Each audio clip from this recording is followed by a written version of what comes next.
Hi, this is The Greatest Story Ever Played. I'm Dan. I'm Jordan. And today we're going to be talking about Life is Strange, Episode 2, called Out of Time. We'll get a quick recap, and then we'll start kind of talking through the big decisions. Cool. Yeah, so the summary of this episode is Max Caulfield tries to convince Chloe Price that she can rewind time, but starts to suspect that her power might not last forever. Meanwhile, Kate Marsh tries to deal with the public shame over a viral video that was leaked and shared around the students of Blackwell. All right. The episode starts off, and there was actually a journal entry that I thought was pretty good and kind of summed up last week's one, too. That I thought was important, so I put an excerpt in here that I wanted to read. It says, after Chloe dropped me off back at my dorm yesterday, I tried to find out more about the freak snowfall that happened when we were up at the lighthouse. But local meteorologists are stumped so far. I felt so jacked up that I pulled an all-nighter on time and physics research. Not being Warren, I ended up knowing less about the situation than when I started. I don't really think that the tornado vision and the snowfall are connected, but at this point, I have no fucking clue what to believe. I'm just so glad Chloe and I are a team again. That has to be destiny. I thought this was just kind of a good start of, and also puts the frame. So episode 2 is the day after episode 1. Mm-hmm. And I think that sequence continues the rest of the game as each one's a day later. Okay. Yep, we got that, and Max and Chloe are a team again. Cool. So yeah, let's jump into the key decisions. The first one was we are interacting with Kate about this viral video that I think Victoria posted. Yeah, I think someone posted. Yeah, someone posted. Yeah, and it's her at a party, like making out with a bunch of different dudes, I think, right? Right. And she's like this churchy girl, so she's super embarrassed and like basically says that I don't remember doing that. I didn't do that. I was like drugged. Right. And she kind of like lays out the story about she drank something and then felt kind of weird and dizzy, and then Nathan said he'd take her to the hospital. But then she ended up in some weird room that looked like a hospital kind of, but wasn't. And then she woke up outside of her dorm room. She's like, I was drugged, which sounds kind of right. And everything we know about Nathan, it's like, I wouldn't doubt it. Right. Sounds believable. Yeah. So the choice was, should we tell her to go to the police because that's what she wants to do? Or do we tell her to wait for more proof on this? And we actually ended up doing, we told her to wait for more proof because last time we tried to rat Nathan out, it backfired. He found out and tried to kill us, kind of. Or at least beat us up. Yeah. So that was actually the most people did that at 68%. So we were the majority there. 32% told Kate to go to the police. And that was actually kind of a hard decision. Like, I remember being super torn. Like, I don't know which one to do. Yeah, and Kate being upset when we told her to wait for proof. Like, you could tell we didn't tell her what she wanted to hear. Yeah. And she didn't feel supported. Because in that moment, too, I think we both thought for a second, like, should we rewind? Should we do that? But we decided to stick with it. But it definitely felt bad. Like, it seemed right because, I don't know, at least the principal didn't really help us out. And so it has me sort of questioning the adults, whether they'll help us out. Wouldn't trust the police either at this point. Right. Because clearly, Prescott's like super rich, and the police know that too. Like, seems like he funds them a little bit. Yeah, no reason to like believe this girl over him, I guess, at this point. So fortunately, I mean, she is not lying, it seems like, so. Yeah, so that was a bummer. This was tough, yeah. Yeah, that was a rough choice to have to make. A while after this, then, we go to the diner and meet up with Chloe. And so Chloe wants proof that we can do rewind, stuff like that. And so we tell her what's in her pockets. And then we tell her a sequence of events with like a cup getting dropped and the cockroach on the jukebox. On the jukebox and the cop running away and, you know, that stuff. And we accomplish all of this. Chloe says, I thought this was funny. Chloe says, I pledge allegiance to Max and the power for which she stands, which I thought was funny. But then we also see Max gets her first nosebleed as a result of using her powers. So that it impacts her body, that it can't handle it ongoingly. Yeah. So we have that happen. Then we get to our next kind of key decision, which is we're getting ready to leave the diner, and we get a phone call. And it's Kate. And so we have the option to either answer the phone, although Chloe is protesting and saying, like, come on, you can deal with your friends later. you're with me, basically. Or we can not answer the phone call. And we chose to not answer the phone call. Yeah. And we're in the vast minority here. 78% of people answered Kate's call, and we were the 22% who didn't. I guess my thought was that, like, Chloe seemed kind of mad at us, and I felt like I kind of gave in. Yeah, I agree. That's exactly what happened with me. It's like, we could just tell Kate we were busy or something, and that should be okay. Yeah. Even though she was kind of upset earlier, it's like, we'll deal with it later. Yeah, I didn't think it would be so shitty. Yeah. Yeah. Kind of thing. We got some feedback from Dumahim, who said that absolutely he would answer Kate's call. I never understood why Chloe had such a problem with taking a quick 20-second phone call. It's not always about you, Chloe. Yeah, I agree.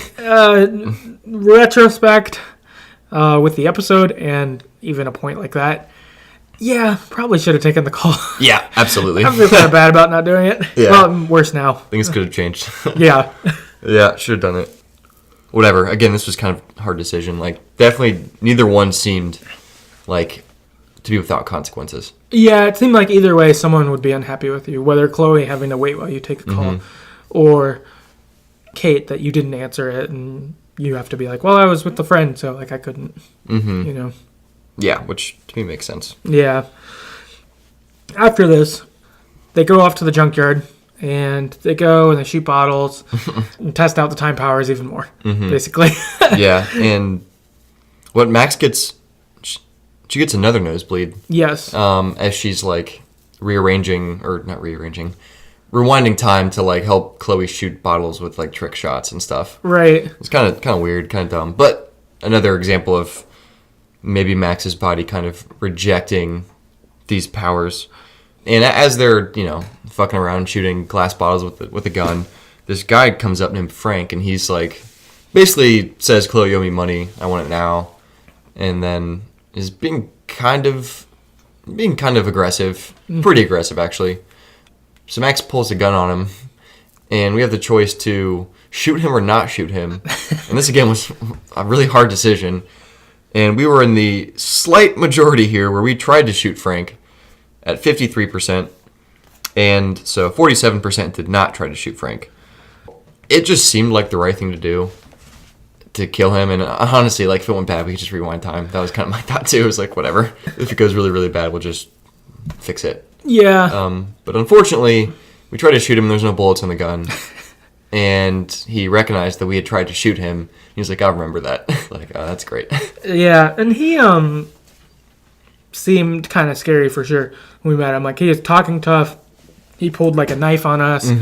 He's, like, a beardy guy with a neck tattoo. Like, he looks scary, like he'd beat you up and stuff like that. And so, felt intimidated and tried to shoot him. For sure. And again, we could just rewind it if it had gone really badly. Right. So, that was not good. Bummer. Another thought from Dumahim, who sent it in. He said, no, that he didn't try to shoot Frank. I sensed that he was just showing off. Even if Frank did attack, I think Max would have a problem shooting someone. Fair. Which I thought was a good point. I hadn't really thought about that. But Max and shooting people, I don't know if we've seen anything that says she'd do that right now. Yeah. I agree. I mean, I think she'd want to protect Chloe. So if she thought Chloe would get hurt, then she would, maybe. But also, though, yeah, she's probably not the kind of person who would kill someone. Yeah. I guess just after hiding in the closet, too, and, like, kind of not helping Chloe that first time with David, I kind of felt like, well, okay, we should do something here. I mean, to be fair, it's really extreme to shoot someone as, like, your retribution to staying hidden in the closet. But again, we could rewind time. Like, whatever. Yeah. That was my thought. No, that's a good point, because I guess that if we would have stood up to David, then maybe we wouldn't feel like we need to stand up here. But if we just never stand up for Chloe and Chloe keeps being in trouble, that would definitely make me feel like a bad friend. Yeah. But to also be fair, it's like, Chloe, stop doing stupid things. Like, don't borrow money from this creepy dude who wants to stab you. Like, yeah. It was stupid. Yeah, and, David's douchebag, but you also make it worse. Yeah. Something like that. So, just smoke weed outside. Yeah, smoke weed in your car on the way home. Yeah, God. Yeah, that's definitely true. So, Yeah, that's an interesting dilemma. And then we have, so like pretty much right after this, they're like walking on the train tracks, right? And Chloe ends up getting her foot trapped in like the rails. Right. And there's like a sequence of like using her time powers to kind of, to basically open the tracks and free her. Right. Which we failed a couple times and Chloe got killed. Like maybe 3 times. Yeah, Chloe died a bit in this episode for us because she God, make me so anxious. She got shot by the gun too. Oh yeah, I forgot about that. we shot like the bumper and it bounced and hit her in the stomach. Yeah. So we kind of almost killed her. So then. Chloe's died quite a few times. And then the train hit her at least twice, I think. Yeah. That made me really anxious.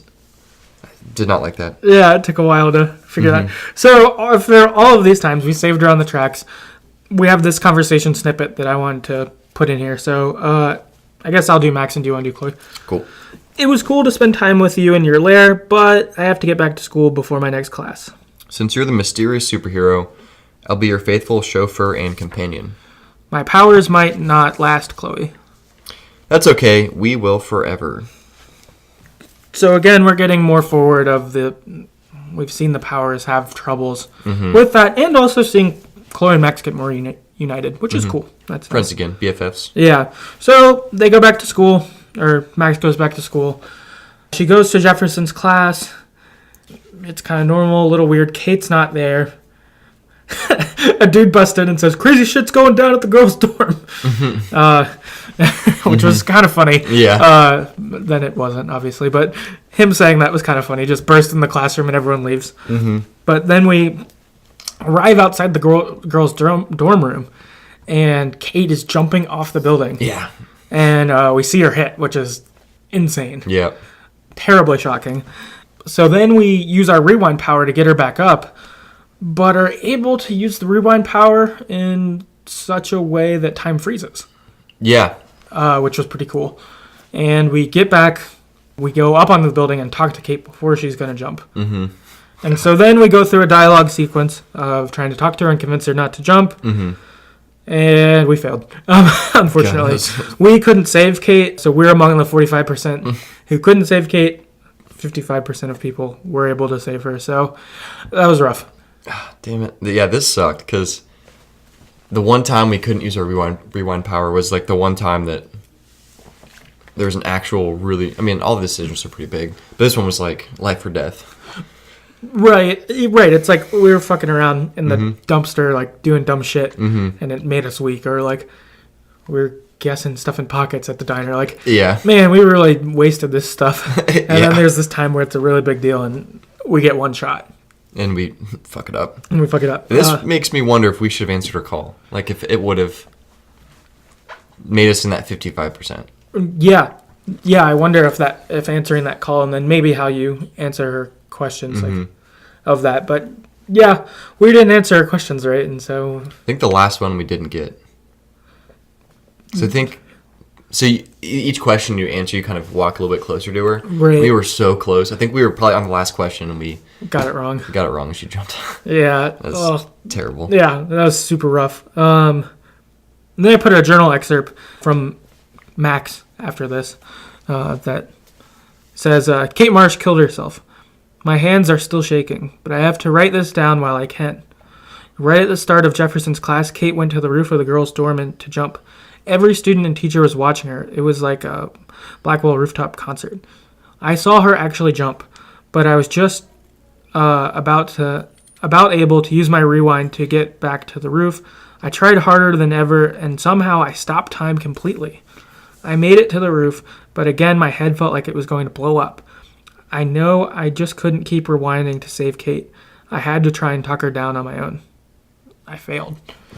Yeah, it sucks. It's rough. It's so brutal. Like, this is awful. This is one of the worst experiences I've had playing a video game. Yeah. For sure. Yeah, it's so rough. Again, great decision. I mean, not a great decision, but you backed in the corner for sure. It's like... that was like the most tense I think I'd felt like playing a video game in a long time. Like it felt like the consequences were like real. Yeah, it's crazy, especially with only getting the one shot. Oh yeah. Like because it even when you get up to the roof, you know it's one shot. Like yeah, just how Max was talking and knowing that she's been fucked up all episode, you're like, we got to get this right. Yep. Like, there's not a go back. God, yeah, I did not like that. Yeah. And unfortunately, we could not save her. Yeah, that sucks. R.I.P. Kate. R.I.P. So yeah, last decision was, so after all Kate jumps and all this stuff goes down, we're like in the principal's office with Nathan and David and Mr. Jefferson and the principal, obviously. And they're kind of asking questions, talking about how did this happen, what led to this, kind of who do you blame, kind of. Someone is probably more culpable than someone else. So we had the choice to blame David for harassing her in the previous episode, to blame Nathan for like the video and like being drugged potentially, or blame Mr. Jefferson for, I guess before Kate went to the dorm, she was like talking to him and like left crying or something. Right. So blame him for not realizing or caring enough or whatever. Right. And we were actually in the vast majority here. We blamed Nathan at 71%. And the other choices were blame David that was at 13%, or blame Mr. Jefferson at 16%. So we blamed Nathan, and Nathan gets suspended because we had told on him previously about the gun. So I think it was just enough things that, like, Principal Wells was like, all right, fine. Yeah, we have to do something. Yeah, we have to do something. So you're suspended. In my actual playthrough, my initial one, though, I blame David, actually. Yeah. And I think it must have been probably just being mad at the authorities' things of before, and maybe even wanting to get back at him for hitting Chloe before or something. It's fair. So I think that's why I think I thought about that too. It was like, maybe we could blame him. Yeah, I think that's why I chose him, and I think I also felt more afraid of Nathan, because I didn't tell on him in my first playthrough either. So I think I was just afraid of him and wanted to like keep off the radar from him. So I think those were my two thoughts when I chose to blame David. But we've done the opposite so far. Yeah. Yeah. So I chose to blame David, and what happens for him is he gets put on temporary leave, if that happens. So instead of Nathan getting suspended. But an interesting thing I saw when I was kind of looking through some options is, so if in the previous episode, if you take blame for Chloe's pot, if you try to blame David, then he brings that up and it was like, oh no, you were the one who gave pot to my daughter. And then you get suspended. Oh, what? Yeah. That's crazy. Yeah, so that's pretty interesting. I don't know how many people that actually had, like, who did both of those things. Yeah. But yeah, so there's actually a version where Max gets suspended, which I thought was... I wonder what they would do then. If you would just, like, not go to class anymore or still be a Blackwell or what? Yeah, I guess... that seems weird. I don't know how you'd be suspended when you live in a dorm on campus. Like, I guess you don't go to classes, but you'd have to go to your dorm because that's where you live. It's not that bad. To be honest, it's like, all right. Yeah, so I don't know. Maybe it just gives you free reign to... I guess you probably just hang out with Chloe or something. Yeah, probably, actually. Yeah. Something, but... So, what do you think they would have suspended Mr. Jefferson, too, if you'd blamed him? I don't know. I didn't look up what happens to him. Because I didn't look because it didn't seem like he really did anything wrong. No, he didn't. Like, of the three, like, he seemed least wrong to me, so... It's crazy that more people blamed him than David. Yeah, I don't know what's with that. I guess, though, did we listen to the conversation he had with Kate? Or did we just see them talk? We just saw it. Maybe if you listen to it, maybe it's shittier. Like, maybe he's, like, patronizing or something to her. I wonder, too, if... I know one reason I didn't want to blame David at this situation was because we had like gone to the diner earlier and talked to Joyce, which is Chloe's mom and David's wife. I still didn't like him, but I felt like, okay, he's not totally shitty. He's just doing what he thinks is right, and it's just not. Right. But he's not a piece of shit, like I thought. So that kind of made me like, let's just kind of give him a break.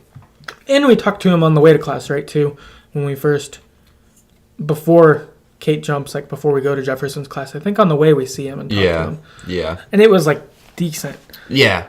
Didn't he say something about hitting Chloe? He might have fessed up to it. And I think he did.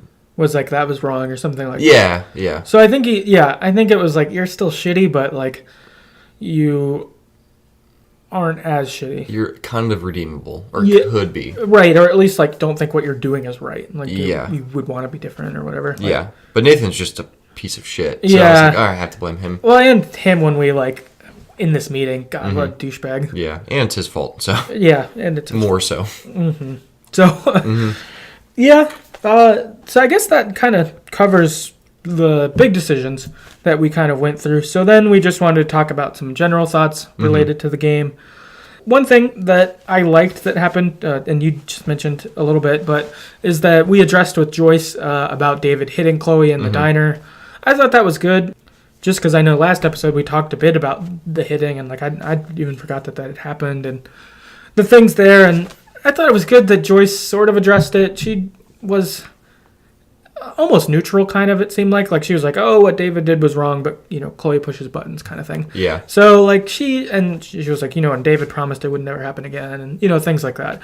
So it's like, I'm glad it got addressed, and I felt like we got to even challenge that, and it's like, yeah, but that's still not right. Yeah. And that was good, because I felt like that was, again, kind of where we hid in the closet. I felt like this was a good standing up, and that we know Joyce, like in a context that we could. So I like that could happen, even though maybe the result still wasn't the best, but I was good it could get addressed in a real way. Yeah. Yeah, I thought, again, so the first episode addressed a lot of difficult topics, so like pregnancy and like abortion and what were a couple other ones? Well, and Chloe getting hit. And then, Chloe getting hit. And then maybe Chloe getting like assaulted by Nathan or whatever. Yeah. So those three things. Again, not Max. Kate might have been assaulted by Nathan. I don't know. She was clearly drugged and like used to make this video, and it was like fucked up. And then we have her killing herself. Like, this was another. Oh, and then Frank like threatening to stab us. Like, okay, they've dealt with some like pretty serious, tense things already in 2 episodes. Like, I don't think like I said earlier, I don't think I've felt as tense like in a video game moment recently, like that I can remember, as I did when we were talking with Kate, trying to get her not to jump off the roof. Yeah. Like, it felt like we were almost there, because it's like, God, please don't jump. Yeah. It's just, it was difficult. So I just like, I like how like intense it's been. But also, in between those points, it's just so enjoyable. And even those points are enjoyable. Right. It's a great game. Yeah, it's good how they're able to balance the heavy with like the fun things that you get to do. Like, I thought it was fun. Like hanging out with Chloe in her junkyard, or like walking around the tracks and things like that before the bad things happen. And even like it was tense trying to save Chloe, but it was also kind of fun trying to figure out how to evade the train. But so there were things that are like more fun or dangerous, but like.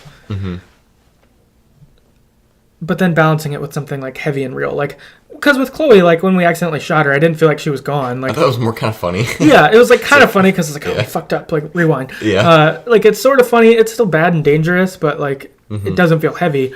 Versus like the stuff with Kate, obviously, felt heavy the whole time. Like, oh my gosh, and then this final chance to try to save her. Yeah, you fucked it up. And not being able to. Like, oh man, that's so heavy and feels super bad. Yeah. It was, it's great. Yeah. So I don't, like, you obviously don't know if the next episodes are going to continue to be this way. I assume they kind of are. I'm sure there'll be heavy topics and themes and decisions to make, because so far that's been like all of them. Except maybe the first couple. Yeah, so it's great. Yeah. Love it. Yeah. Another thing I liked in this episode, and I like this in the game a lot, is just that the beginning of the game, the beginning of the episode, and the end both have like a montage basically of like different things. So it's usually like, I feel like the opening ones have been Max doing something, but then the end ones are like you see everyone around. So like in this one you saw like Joyce hugging David after school, and so you can see that David like feels fucked up that like a student killed herself on his security, and like he feels partially responsible. Which is like, kind of cool. Like, yeah, it's cool seeing his like human side there, or like you see Frank and his dog on the beach hanging out. Yeah, it's like maybe it's not so shitty, right? Because he has a dog. He has a dog, means nothing, right? So he's all right, or whatever. Yeah. But so you went and you saw other people. You had Warren with his arm around Max while they're seeing the eclipse happen in the middle of the day. Oh yeah, I forgot about that. Which is crazy, you know. So you get those, but then you have Victoria in her room crying. And then Nathan walks in seemingly to probably comfort her, to like come see her. And I thought this was interesting because, especially for Victoria, who knows what Nathan necessarily did, but brought like some empathy for Victoria. Like, so Victoria's a bitch. She's bullied Kate plenty. You know, this Sucks is at pretty least much. partially her fault. Oh, and she posted the video. Yeah. So, yeah. It's at least, you know, maybe she didn't do everything, but she certainly had a part in the bullying of Kate. But you can also see that she feels so terrible about it.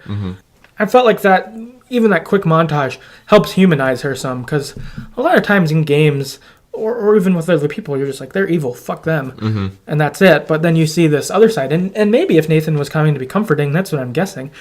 Even him, he seemed like a monster basically anytime we've interacted with him. Yeah, it's true. But then to see that someone he cares about, he's still able to like try to console.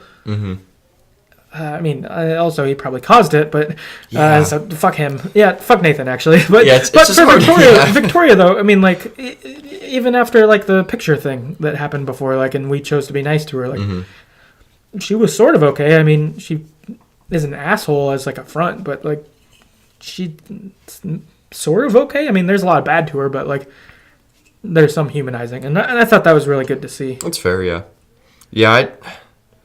Yeah, just fuck Nathan. Like, just, fuck like, him. I just don't care. But, yeah, that's fair. I mean, there was some cool moments where, yeah, these people that generally you're like, I don't like you, you kind of feel for them a little bit. Even Victoria, it's like, she realized, I think, I mean, I'm sure we might find out more later, but I think she was like, I should not have made fun of Kate. Right. Post that video or done whatever. And like, yeah, you're right. Sorry it took someone killing themselves for you to realize that, but you're right. Right. Yeah. Which, yeah, I don't know. It's good to see an angle to that. Yeah. And I guess even too on the other side, this wasn't part of that specifically, but you see like Chloe's flaws or Max's. So our heroes aren't all good, and our bad people aren't necessarily all bad. And I think that's pretty helpful because that and probably makes the whole game feel more real and Yeah. personable. Is that you see that and you're like, okay, yeah, this is how people at Blackwell High would be if it was a real place. Yeah, which is kind of cool. Yeah. Yeah, thought I had was, I guess generally with so far the 2 chapters we played of this game, the decisions are really hard to make. Yeah. Like they're usually one or the other. It's not like there's 4 decisions.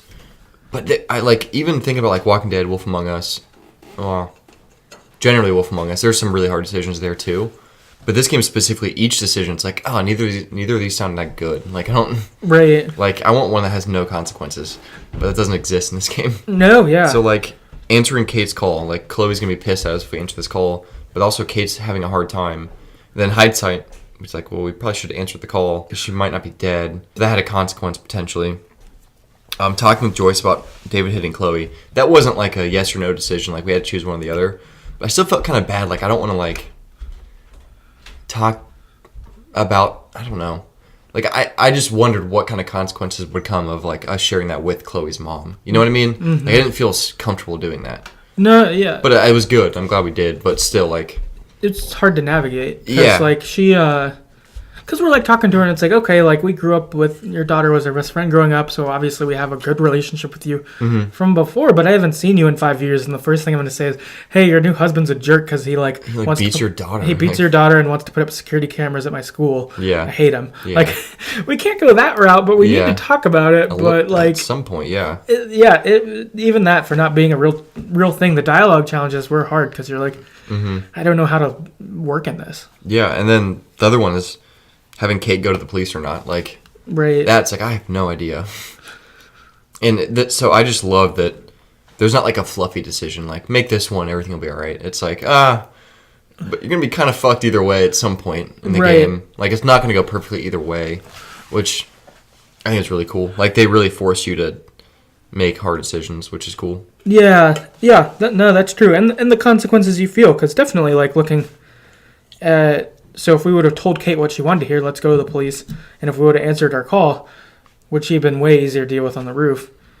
Probably. Like maybe she still would have done it, but like we would have also probably felt a lot more like we did everything we could for Kate. Yep. Whereas we sort of did. I mean, we tried to talk to her, but we said, we'll help you, but we should help you this way. Yeah. Which she didn't necessarily want, and then we didn't answer her call. Yeah. Which obviously she wouldn't like. So, like, Yeah. that makes this sort of feel a little worse, because it's like, we did most of the things we could do. We didn't necessarily do everything, which that kind of hurts. Yeah, and One thing too, I guess, that goes along with this is in most games we play like this, we have like, our guy, which I think is probably Chloe at this point. But this game's made it really hard to just go with that. Because like with the Kate answering the call or not, it's like, I want to like make Chloe happy because, she's like our person. Uh-huh. But at the same time, we should probably answer this call. Oh, let's go with Chloe. And Right. it just seemed like that ended up being probably a bad decision. Right. I think in hindsight. So I think I'll probably second guess the next Chloe versus someone else's decision that we have to make because depending on who it's against. No, Because you just don't know what's going to happen. No, that's true, because... Oh, there was something that was at the end of the episode 2. Chloe texts Max and says, like, sorry about Kate kind of thing, which that was good that Chloe knew and said something. Mm-hmm. I mean, whatever. That's too late, but... Yeah, she's dead. Yeah, but I don't know. Yeah, I'm excited. That probably wraps this up. Mm-hmm. Yeah, so this wraps up episode 2. Come back in 2 weeks for episode 3. And we'll continue going through Life is Strange. In the meantime, you can get in contact with us at TheGreatestStoryEverPlayed at gmail.com, on Facebook.com/TheGreatestStoryEverPlayed, or on Twitter at StoryEverPod. Let us know what you did in episode 3. We'd love to have more people's thoughts in between on these decisions and hear what you thought and why. I imagine you chose different than us in several of these decisions. Yeah. And probably have good reasons why, and, vice versa. So we'd love to hear them. So, let us know what you think about episode 3, and we'll see you next time. Yep, later.